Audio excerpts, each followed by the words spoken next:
હું ગુજરાત સરકારને પૂછવા માગું છું કે તમે આ જુવાનીને શાના માટે બરબાદ કરી રહ્યા છો. એટલે હું સરકારને કહીશ કે તમે મહેરબાની કરીને આ નીતિને ત્યાગ કરી દો અને આ ખોટી નીતિ છે જે અમલમાં આવવાની પૂરી શક્યતા નથી. અને આ દારૂબંધીના લીધે ગુજરાતની યુવાની પડીકીમાં ચડી ગઈ છે. સ્વાભાવિક મુંબઈથી હોઈએ એટલે અમને ગુજરાતની નશાબંધી નીતિની બહુ માહિતી ન હોય. એક આનંદનો પ્રસંગ એમનો હતો અને એમને કંભાકીય પૂરી માહિતી નહોતી, માટે થઈને એમને આ દારૂનો શરાબનો ઉપયોગ કરવાનો નિર્ણય કર્યો.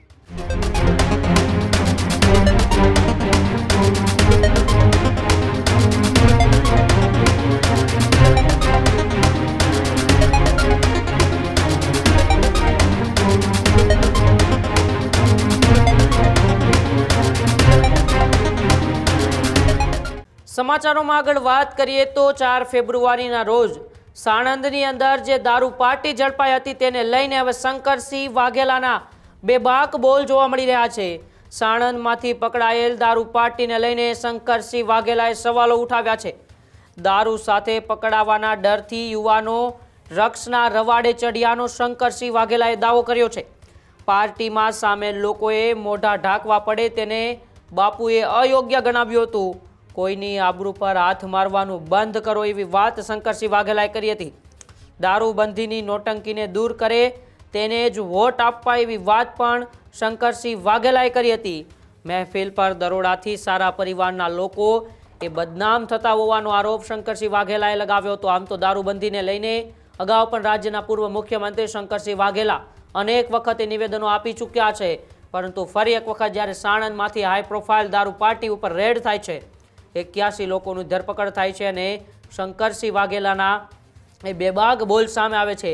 તેમણે કહ્યું કે દારૂબંધીની જે નોટંકી કરે છે ને તેને બંધ કરે, તેમને જ તમારે વોટ આપવા જોઈએ. દારૂબંધીના કારણે અત્યારના યુવાનો છે એ ક્યાંક ને ક્યાંક ડ્રગ્સના રવાડે ચડતા જાય છે. મહેફિલ પર દરોડાથી એ સારા પરિવારના જે ઇજ્જતદાર લોકો હોય છે તેમને બદનામ થાય છે તેવો પણ આરોપ એ શંકરસિંહ વાઘેલાએ લગાવ્યો છે. ત્યારે ફરી એક વખત ગુજરાતમાં એ દારૂબંધી હોવા છતાં દારૂ પાર્ટી ઝડપાય. બધા જાણીએ છીએ કે ગાંધીનું ગુજરાત આપણે કહીએ છીએ, ડ્રાય સ્ટેટ કહીએ છીએ, છતાં પણ કરોડોનો દારૂ આવે છે, વેચાય છે અને પીવાય છે. અને તેને લઈને જ શંકરસિંહ વાઘેલાએ શું નિવેદન આપ્યું આવો આપણે સાંભળીએ. ગઈકાલે મોડી રાત્રે મુંબઈથી એક પરિચિત પરિવારમાંથી મારા ઉપર ફોન આવ્યો. બાપુ જાગો છો? મેં કીધું હા. શું તકલીફ પડી? કે તકલીફનો સવાલ નથી, અમે મુંબઈથી એક સારા કામ માટે અમદાવાદ આવ્યા હતા. જૂના પરિવારોના હિસાબે એક ફાર્મ હાઉસમાં અમદાવાદની બાજુમાં સાથે મળીને ચા પાણી કરવું, નાસ્તો પાણી કરવો, જમવું. અને સ્વાભાવિક મુંબઈથી હોઈએ એટલે અમને ગુજરાતની નશાબંધી નીતિની બહુ માહિતી ન હોય. એટલે જુવાન પરિવારના છોકરા છોકરીઓએ આનંદ પ્રમોદની જે ગણતરી આપણે કરતા હોઈએ છીએ એના આધારે એમને આવા જે લીકર બ્રાન્ડ જે કંઈ હોય એવા થોડા પીવા માટેના સાધનો ભેગા કરીને પીવાની શરૂઆત પણ પૂરી કરી નહોતી. ત્યાં પોલીસ ત્રાટકી અમારા ઉપર. મે બી કોઈએ માહિતી આપી છે, અમને તો કલ્પના પણ નહીં. એક સારા પરિવારના જુવાન છોકરા છોકરીઓ, એક પરિવારનો 25 વર્ષનો કંઈક એમનો સિલ્વર જ્યુબિલી જેવું કંઈ હતું. એક આનંદનો પ્રસંગ એમનો હતો અને એમને કંભાકીય પૂરી માહિતી નહોતી, માટે થઈને એમને આ દારૂનો શરાબનો ઉપયોગ કરવાનો નિર્ણય કર્યો. એમાં મેં જે દ્રશ્યો જોયા એમાં જુવાન દીકરા દીકરીઓ મોઢા ઉપર ઢાંકી દે, પાલવ ઢાંકી દે. હું ગુજરાત સરકારને પૂછવા માગું છું કે તમે આ જુવાનીને શાના માટે બરબાદ કરી રહ્યા છો. જે આખી જિંદગી એના ઉપર ડાઘ રહેવાનો કે આ દારૂની પાર્ટીમાંથી અમે પકડેલા લોકો. વચમાં વડોદરામાં પણ આવું કરેલું. એટલે હું સરકારને કહીશ કે તમે મહેરબાની કરીને આ નીતિને ત્યાગ કરી દો અને આ ખોટી નીતિ છે જે અમલમાં આવવાની પૂરી શક્યતા નથી. આજે આ પરિવારમાં જે લોકો મુંબઈમાં હતા, જે કદાચ પીવાનું લાયસન્સ ન પણ હોય પણ મુંબઈમાં જરૂર પણ ન પણ પડે અને અહીં એમને કલ્પના પણ ન હોય કે આવું થશે. એટલે કોકની આબરૂ ઉપર હાથ મારવાની આવી નકામી કોશિશ નહીં કરવી જોઈએ. પોતાના ફોટા જોઈને એ લોકોને કેવું થાય કે સારું મોઢા સંતાડવા પડે છે અમારે. આ કોઈ મર્ડરનો કેસ છે? બહુ મોટી લૂંટફાટનો કેસ છે? બળાત્કારનો કેસ છે? બળાત્કારના કેસવાળા તો ભાજપવાળા ફોટા પડાવીને સન્માન કરે છે એમનું. તો આવા ધંધા પોલીસ ખાતું પણ મર્યાદા રાખે. મહેરબાની કરીને આમાં જે થતું હોય એ કરે, પણ એમના ફોટા છાપવા, એમને બધું મીડિયામાં બતાવવું કરવું આ સારું નહીં. આવનાર દિવસોમાં હું ગુજરાતમાં આવું વિચારવાળા પરિવારો, નાગરિકો, ભાઈ બહેનો જે એવું વિચારતા હોય કે ગુજરાતમાં આ ખોટી નીતિ છે, આ આર્ટિફિશિયલ કૃત્રિમ કંટ્રોલવાળી નીતિ છે, જેના આધારે ગુજરાત બરબાદ થઈ રહ્યું છે. પોલીસ ખાતાને મોટાભાગે દારૂ પકડવામાં જ રસ હોય ને આટલા અહીં પકડાયા, આટલું અહીં પકડાયા, કોર્ટમાં કેસ ચાલે બધાને વગર મતલબના આવા બધા વર્ષો સુધી જેનો ઉકેલ પણ નિવેડ જ ના આવે. એવા ઠેકાણે હું ગુજરાતની પબ્લિકને કહેવા માગું છું કે મહેરબાની કરીને આ નવટંકીનો અંત આવવો જોઈએ. ગુજરાતમાં જ્યારે પણ વિધાનસભાના ઇલેક્શન આવે ત્યારે હું આપણે અપીલ કરું છું કે એવા લોકોને તમે મત આપીને સરકાર લાવો કે જે સરકાર આ દારૂબંધીનું નાટક કાઢી નાખે ગુજરાતમાંથી. ગાંધી સરદારના નામે હદ થઈ ગઈ બધી. બેન દીકરીઓ ગુજરાતમાં જ બેન દીકરીઓ છે, બહાર નથી. અને હું તમને પૂછ્યું કે આપણે મુંબઈ જતા હોઈએ, દિલ્હી જતા હોઈએ, ત્યાં બેન દીકરીઓ નથી. મુંબઈ ઉતરી સીધા 12મી તપાસ બહાર ક્યાં મળશે, કઈ ક્વોલિટી મળશે, એની તપાસ કરીએ છીએ આપણે. એટલે આ એક કૃત્રિમ ઊભું કરેલો હાઉસ છે. આના આધારે ગુજરાત બહુ બદનામ થઈ ગયું છે. પરિવારોને ઘણા ઠેકાણે આપઘાત કરવા પડે એવું મન થાય. ઘણા ઠેકાણે તમે પકડાયા હતા એ તમે કેવું થાય બધાને. અને આ દારૂબંધીના લીધે ગુજરાતની યુવાની પડીકીમાં ચડી ગઈ છે.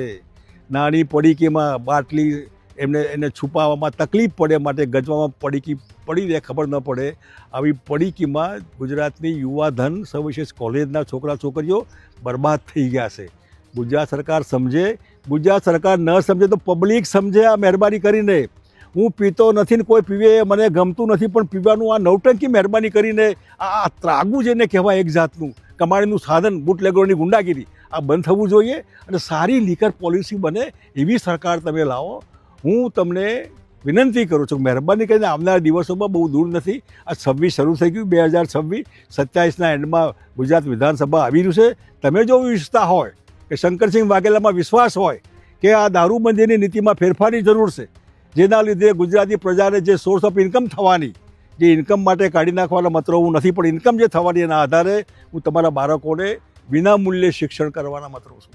0થી માંડીને પોસ્ટ ગ્રેજ્યુએશન સુધી ભણો, સારી કોલેજોમાં ભણો, નોટ સરકારી બ્રાન્ડેડ કોલેજોમાં, ફી સરકાર આપે, સારું દવાખાનું ઘરના વડીલોની ટ્રીટમેન્ટ માટે, હોસ્પિટલની જે તકલીફ પડતી હોય, દવા મોંઘી, દવાખાના મોંઘા, એવા ઠેકાણે હું 15 લાખની તમારી આવક હોય તો હું તમને ફ્રી ટ્રીટમેન્ટના મતનું છું. તમે એપોલોમાં જાઓ, ઝાયડસમાં જાઓ, જ્યાં જવું હોય જરૂર નહીં સરકારમાં તમે જાઓ, પણ આનો વિચાર કરીને તમે તમારા ભવિષ્ય માટે, આવનાર પેઢી માટે મહેરબાની કરીને કૃત્રિમ અને નવટંકીવાળી આ નીતિના વિરોધમાં હો તો આવો અમારી સાથે, સપોર્ટ કરો અમને.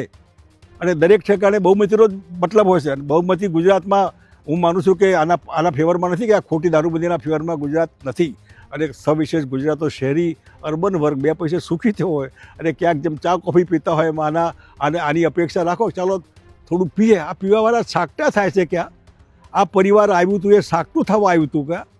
HM પટેલ દારૂ પીતા, અમારા મકરંદ દેસાઈ પીતા, પણ એ દારૂ મતલબ આપણે સમજીએ છીએ એવું નહીં. એક વન કાઇન્ડ ઓફ પેક. માણસ જરા સરખી રીતે હોય ને જમ્યા પછી ચા પીતા હોય, કોફી પીતા હોય, એમ જમ્યા પહેલાં આનો ઉપયોગ કરતા હોય. ટોનિક જેવું છે. અને એને ટોનિકના રીતે આપણે લઈએ, ખોટા જુદી અર્થમાં ન લઈએ. ગુજરાતમાં હજારોની સંખ્યામાં 30 વર્ષની નાની ઉંમરની વિધવા બહેનો છે, ગરીબ સમાજની. 2 બાળકોને મૂકીને પેલો ખોટું પીને મરી ગયો. એટલે આપણે સમજ્યા આવનાર દિવસોમાં એક નવી સાયન્ટિફિક પોલિસી આવે, જેમાં ટ્રાઇબલના ગ્રેજ્યુએટ છોકરા છોકરીઓને આનું લાયસન્સ મળે અને સારું પ્રોડક્ટ થાય જેનો લોકો ઉપયોગ કરી શકે પોતાની તબિયત માટે. એવું સૌરાષ્ટ્રમાં મોલેસિસનો ઉપયોગ થાય, એ પણ સારી બ્રાન્ડ બની શકે, એ પણ તબિયતના ઉપયોગ માટે સારો ઉપયોગ થઈ શકે. આવો વિચાર કરીને પ્રબુદ્ધ અને સમજદાર નાગરિકો આવો વિચાર કરે અને હિંમતથી બહાર આવો. જેને કંઈ ગુમાવવાનું નથી એને આ બહુ ચિંતા નહીં કરવી જોઈએ. તમારા બાળકો ક્યાંક ખોટી રીતે પકડાય અને બદનામ થાય એના કરતાં આમાંથી બહાર નીકળીએ અને સારી પોલિસી બને, જેથી કરીને મહારાષ્ટ્રમાં હોય, દિલ્હીમાં હોય, કર્ણાટકમાં હોય, ચેન્નઈમાં હોય, આવી પોલિસી, જે પોલિસી દરેક રાજ્યોમાં છે જ, તો એની પોલિસીનો ઉપયોગ કેમ ગુજરાત ન કરી શકે? વિચારો અને આ નવટંકીમાંથી ગુજરાતને બહાર કાઢો. ધન્યવાદ.